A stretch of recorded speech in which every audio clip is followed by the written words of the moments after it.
This is Supporter Field Notes, a calm, practical look at helping without taking over. Today's episode, When Love Needs a Boundary. A lot of support starts with one small favor. Can you hold on to these boxes for a little while? Can you cover this bill just until next month?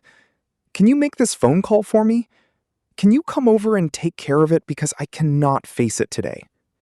And sometimes saying yes feels like the loving thing to do. You have a spare room. You have a truck. You have a little money left after payday. You know how to make the call. So you step in. Then a little while becomes a year. The spare room becomes storage. The bill becomes a pattern. The calls all come to you. And somewhere along the way, you realize you are carrying part of the situation in your own house, your own budget, and your own nervous system. This is not about blaming the person who needs help, and it is not about blaming the supporter who said yes. Most people arrive here because they care. But care can become expensive in ways nobody names. It can cost money, space, time, sleep, privacy, relationships, and peace at home. And when that cost stays unspoken, it often turns into resentment. There is a difference between support and rescue.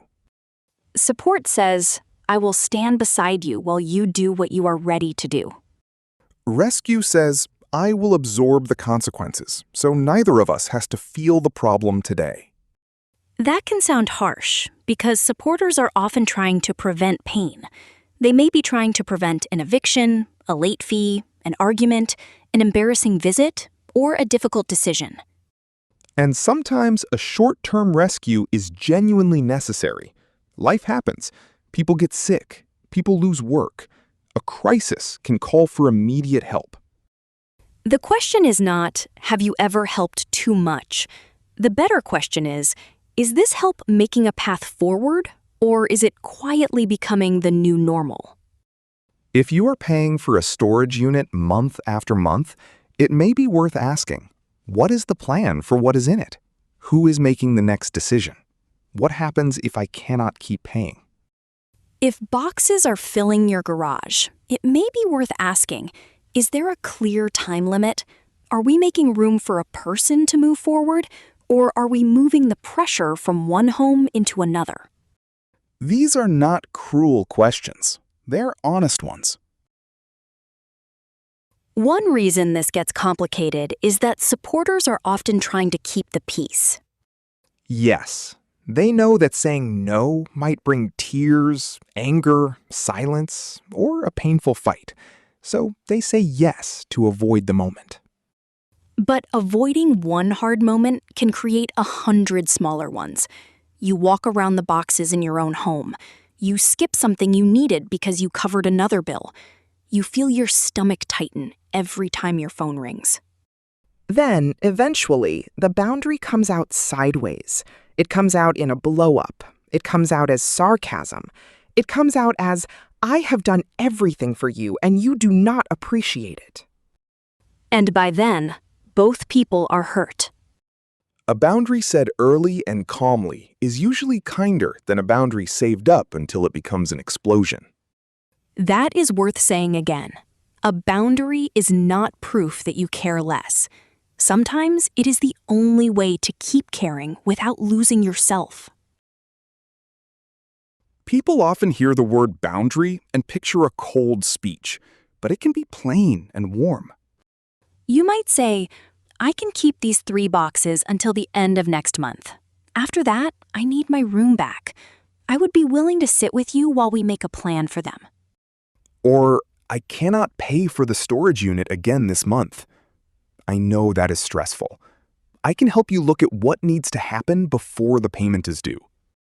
Or, I cannot make every call for you. I can sit beside you while you make the first one, or help you write down what you want to say. Notice what those sentences do. They are not threats. They do not shame anyone. They are clear about what the supporter can do and what the supporter cannot keep doing. And they leave room for dignity. the person still has a say. The person can make decisions. The supporter is not suddenly becoming a judge, a landlord, or a cleanup crew. A useful boundary has a real limit, a real date if one is needed, and a real offer that you can actually keep. Not, I will help you with anything, anytime. That promise sounds generous, but it is too big for most people to sustain. There is another piece here. When supporters do every difficult part, the other person can lose the chance to practice the next step. That does not mean we throw someone into the deep end. It means we ask, what part can you do, even if I stay close? Maybe they choose which one bag leaves. Maybe they call the storage company while you sit nearby. Maybe they open the mail and you help sort it into simple piles. Maybe they decide what help would feel useful instead of having a plan handed to them. Small ownership matters. It helps people build trust in themselves, and it helps supporters stop becoming the only person responsible for movement. Sometimes the person will not be ready. That is painful. But doing everything for them does not always make readiness arrive faster. You can stay connected without taking possession of the entire problem. Of course, there are times when the concern is bigger than boxes or a bill.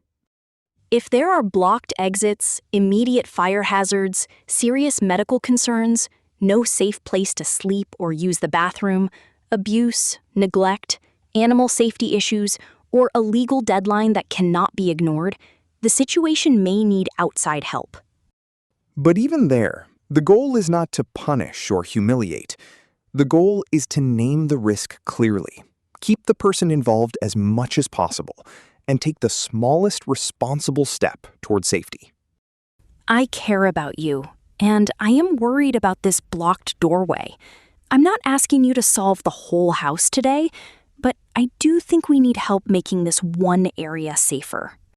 Safety matters. Dignity matters too. Both can be true in the same conversation. If you have been carrying more than you can afford, that does not make you selfish. It may mean you have been trying very hard to love someone through a difficult situation. Start small. Name one thing you can no longer carry alone. Make one clear limit. Offer one kind of help that does not require you to disappear inside somebody else's crisis. Support is not measured by how much you sacrifice in silence. Sometimes the most loving thing you can say is, I am still here, and this is what I can realistically do. People first, then the stuff. You've been listening to Supporter Field Notes.